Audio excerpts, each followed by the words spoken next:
Amerika Serikat dan Iran sepakat untuk mengakhiri perang antar kedua negara. Rencananya, perjanjian damai akan ditandatangani Jumat mendatang di Swiss.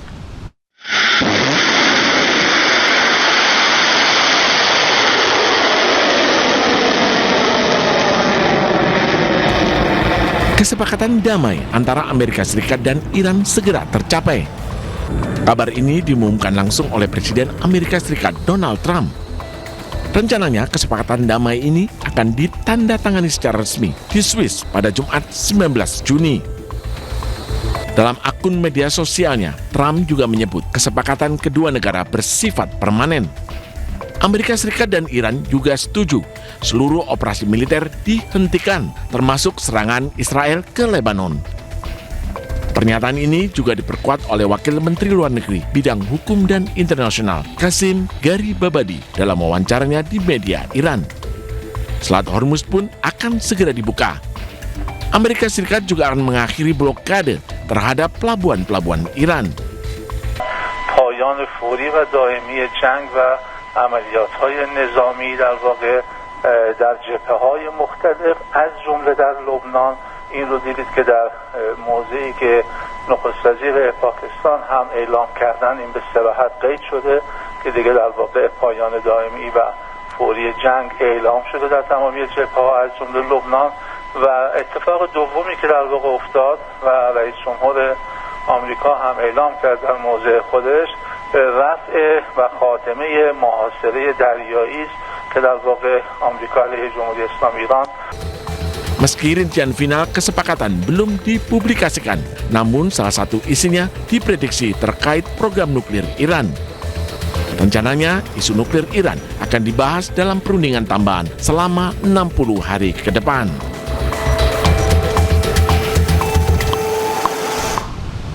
Amerika Serikat setuju untuk mencairkan aset Iran yang dibekukan senilai 24 miliar dolar Amerika Serikat. Pencairan aset Iran menjadi salah satu poin yang diajukan Iran untuk kesepakatan damai.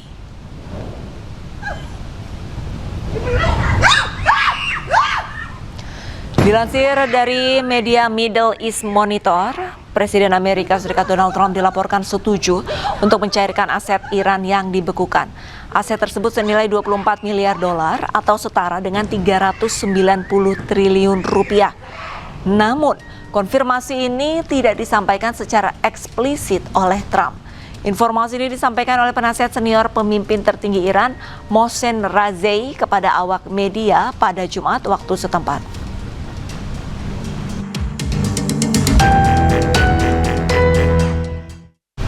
Kesepakatan antara Amerika Serikat dan Iran untuk mengakhiri perang disebut semakin dekat. Menlu Iran, Abbas Araghchi, menyebut rancangan kesepakatan mencakup pembukaan kembali Selat Hormuz, pencabutan blokade Amerika terhadap Iran, hingga soal pembahasan program nuklir.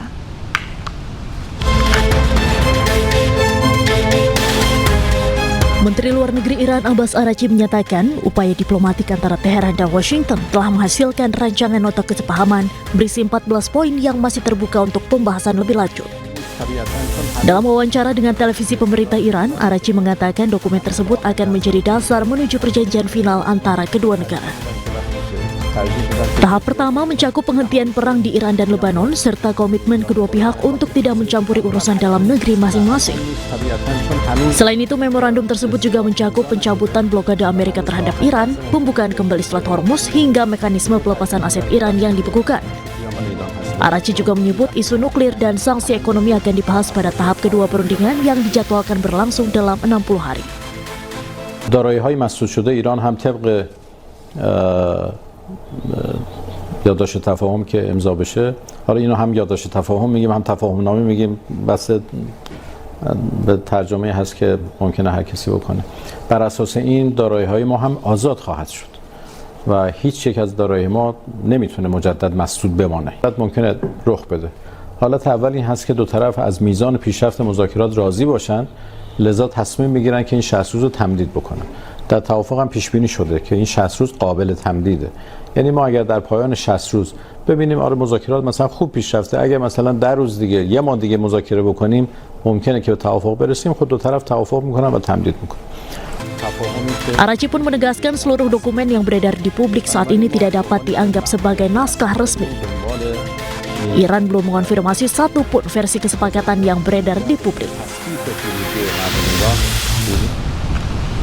Amerika Serikat dan Iran dikabarkan telah mencapai kesepakatan untuk mengakhiri konfliknya dan rencananya perjanjian damai akan ditandatangani pada Jumat mendatang di Swiss. Namun apakah perdamaian ini akan benar-benar bertahan atau justru kembali gagal seperti gencatan senjata sebelumnya? Untuk membahasnya lebih dalam, kami sudah terhubung dengan pengamat Timur Tengah, ada Bapak Hasibullah Satrawi. Assalamualaikum Pak Hasibullah. Pak Hasibullah.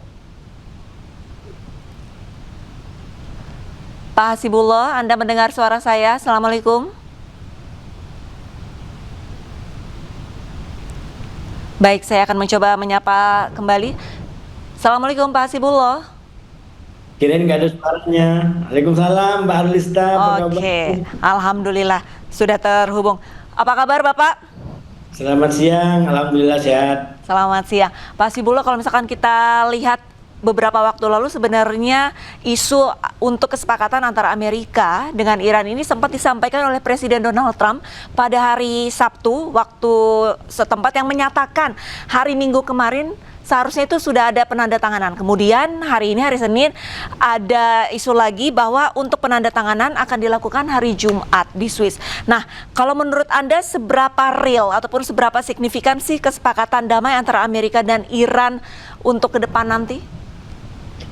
Terima kasih Mbak Arlista. Saya rasa dan kita harapkan yang kali ini berbeda daripada sebelum-sebelumnya. Kalau yang sebelumnya katakanlah seperti gombalan semata atau harapan dari satu pihak, semoga yang kali ini betul-betul menjadi komitmen dari kedua belah pihak.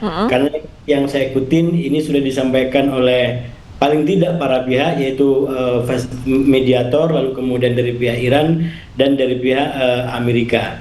Nah, oleh karena itu di awal pembahasan kita ini secara pribadi saya ingin mengucapkan selamat kepada semua pihak yang terlibat atas keberhasilan mencapai kesepakatan perdamaian walaupun ini masih di tahap awal.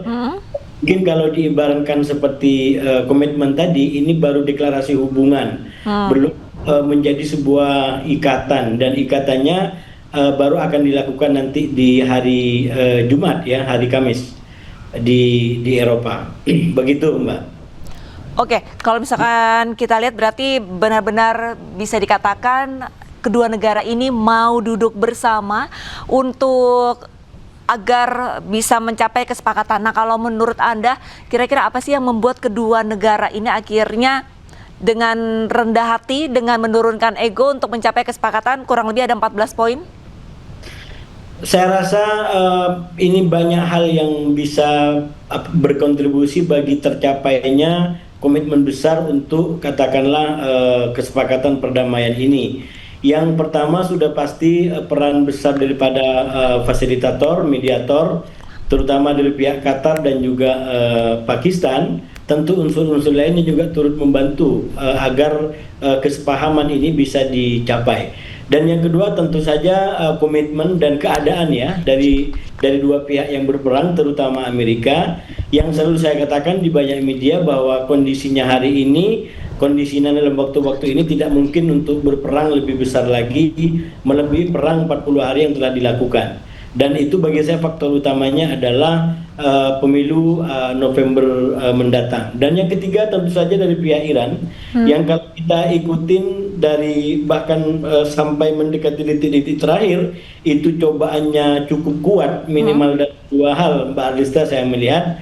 Yang pertama, di internal Iran sendiri cukup banyak kelompok-kelompok kritis, skeptis yang bahkan tidak percaya terhadap Amerika, terhadap Donald Trump. Dan kelompok-kelompok ini sepertinya cukup kuat untuk mempengaruhi agar deal ini tidak terjadi. Belum lagi ditambah dengan gangguan dari pihak ketiga. Saya menyebut pihak ketiga adalah Israel, orang yang happy dengan dicapainya kesepahaman ini. Dan kita tahu bahwa Israel sempat berulah di Lebanon dengan menyerang kembali Beirut, dan itu betul-betul kalau dari pengakuan sebagian sumber hampir menghancurkan katakanlah upaya komitmen yang sudah kuat di antara kedua belah pihak. Tapi saya menduga, membaca juga ada unsur mestakung ini Mbak Lista. Jadi saya mestakung. Kenapa saya katakan ada unsur mestakung? Ini kalau dilihat dari rencana orang-orang Iran itu kan paling tidak walaupun ada kesepahaman tapi tidak 100% lalu dikampanyekan oleh Trump sebagai keberhasilan. Karena rupanya kita mengikuti kenapa Trump ingin hari Minggu, karena di hari Minggu adalah hari ulang tahun beliau. Dan Iran betul-betul mencoba untuk menghindari hari Minggu itu, karena kesepahaman ini dicapai kurang lebih dini hari Senin waktu Iran. Tapi karena ada mistakung, walaupun jam Iran sudah masuk Senin dini hari, di waktu Amerika masih hari Minggu. Jadi Trump tetap merasa dapat hadiah ulang tahun yang cukup baik dari kesepakatan ini, walaupun itu tidak dimaksudkan oleh otoritas Iran, oleh pihak Iran yang justru ingin menghindari hari Minggu, dan itu dilakukan sudah bukan hari Minggu di negaranya, walaupun karena ada selisih waktu masih hari Minggu di Amerika Serikat. Kemudian hingga akhirnya beredar informasi bahwa untuk penandatanganan kesepakatan dilakukan hari Jumat, dan itu pun di Swiss bukan di Amerika Serikat ya Pak Hasibullah ya?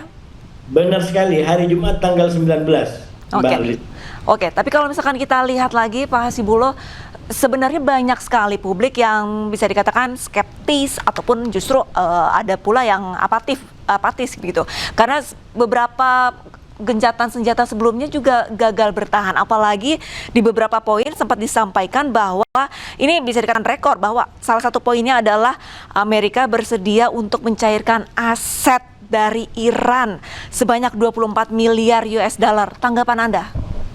Iya, saya tadi menggunakan analogi deklarasi hubungan dua insan gitu ya. Walaupun ini sudah dideklarasikan, tapi sekali lagi belum, kalau saya menggunakan bahasa lagu, karena ini di iNews, jadi nggak apa-apa lah kita pakai nuansa lagu sedikit gitu ya.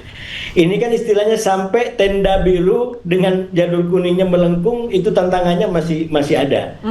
Artinya tantangannya masih ada apa?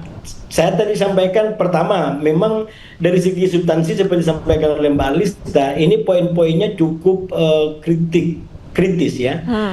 Di masa awal ini mungkin poin-poin itu tidak akan dibahas. Di masa-masa awal ini yang kita ikutin bahwa katakanlah normalisasi Hormuz akan dilakukan secara bertahap dengan saling bergantian di antara kedua belah pihak, yaitu Amerika membuka blokadenya kepada perairan Iran dan Iran akan memulai pelan-pelan menormalisir Selat Hormuz. Nah, itu yang akan mulai dilakukan dari hari ini sampai hari Jumat. Nah, kalau berkaitan dengan isu-isu yang kritis tadi, termasuk soal pembukaan aset yang bukan dari Iran, itu bagian daripada persoalan paling tidak menjelang atau sesaat setelah penandatanganan. Karena saya di situ agak ragu untuk merujuk. Sekarang ini yang digunakan oleh kedua belah pihak kan saya sebut sebagai politik bocoran.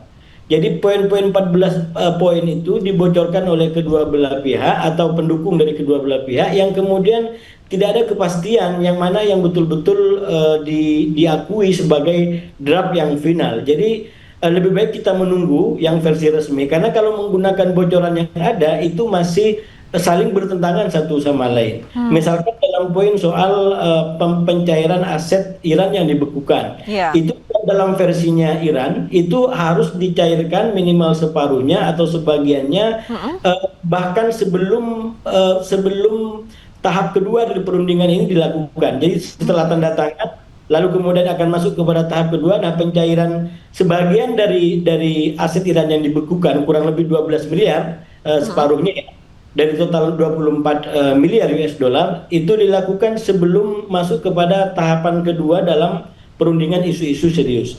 Tapi kalau mengacu kepada versinya Amerika, bahwa pencairan aset Iran yang dibekukan itu dilakukan dengan logika ketaatan Iran kepada isu-isu terkait dengan nuklir. Jadi Iran dianggap tidak kooperatif dan tidak dianggap taat dalam poin pembahasan tentang nuklir, maka Amerika tidak akan pernah membiarkan pencairan aset daripada aset-aset Iran yang dibekukan. Itu yang saya bilang tadi, ada versi yang saling bertentangan satu lain, termasuk soal nuklir sama, versi beda-beda. Nah, oleh karena itu menurut saya memang kita harus menunggu sampai pada akhirnya teks resmi 14 poin itu disampaikan dan tidak ada lagi perbedaan. Karena kalau kita berpegangan kepada dua versi ini, takutnya malah menjadi godaan sebelum janur kuning melengkung dengan tanda birunya, Mbak. Jadi ini kita dukung bareng-bareng agar komitmen yang sudah disampaikan ini terus berlanjut komitmennya dan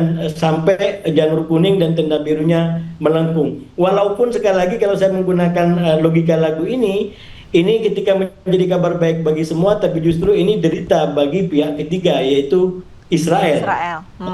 Israel bisa mengalami, kalau dalam bait ketiga dari lirik lagu Tenda Biru itu kan, ini kau tinggalkan aku tanpa pemberitahuan gitu kan, jadi merasa ditinggal, walaupun merasa ditinggalkan tanpa adanya pemberitahuan sebelumnya. Tapi kalau menurut Anda sejauh mana Israel ini bisa mempengaruhi keberlangsungan kesepakatan, Pak Hasibullah?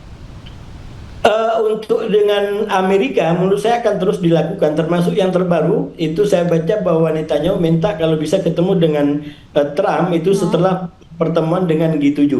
Jadi saya menduga dengan keras Israel akan terus berupaya agar kalaupun kesepahaman ini terus berlanjut tapi tidak terlalu merugikan bagi Israel.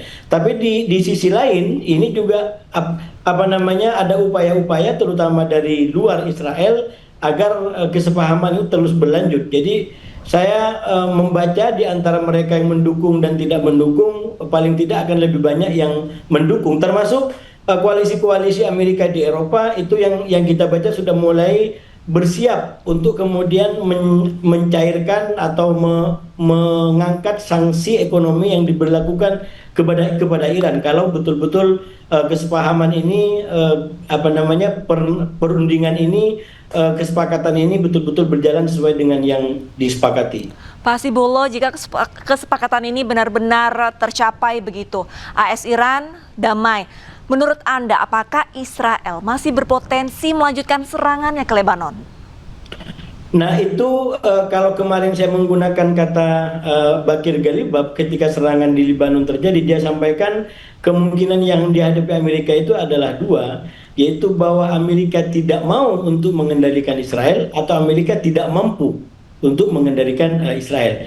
Ini serangan yang cukup keras dari Bakir Galibab kepada Amerika yang seakan-akan tidak membiarkan Israel, tidak mampu mengendalikan Israel untuk taat dan patuh. Nah, solusinya yang saya ikutin kemudian ada kayak semacam ketentuan baru di draft itu yang memberikan kayak semacam kemerdekaan bagi Lebanon untuk kemudian menyelesaikan masalah-masalahnya.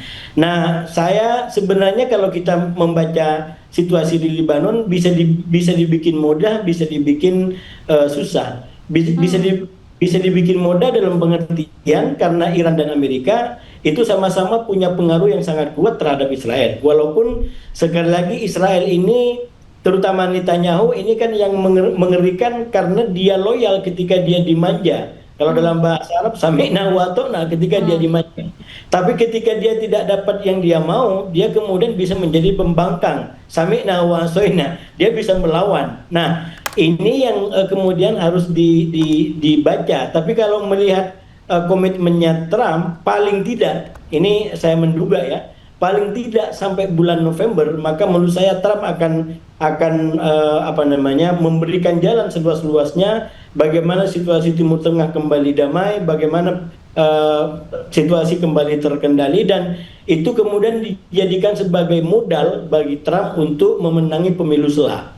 Nah, saya akan bicara keadaan yang berbeda kalau seumpamanya pemilu udah selesai dan Trump bersama Republik memenangkan pemilu. Saya menduga akan beda lagi konteks dan kalkulasinya. Tapi sampai November, saya menduga Trump tidak akan terlalu memanjakan kembali Netanyahu, terutama saya sampaikan di banyak kesempatan juga setelah dia gagal mewujudkan apa yang dia kampanyekan kepada orang-orang Amerika tentang ganti rezim.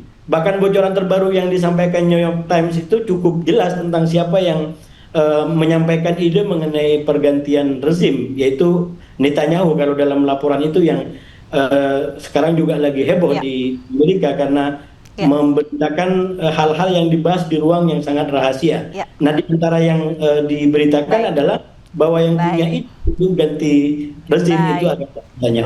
Baik, Bapak Hasibullah Satrawi selaku pengamat Timur Tengah, terima kasih sudah bergabung bersama Breaking News. Salam sehat Bapak. Wassalamualaikum. Pemirsa, Breaking News masih akan segera kembali, tetaplah bersama kami.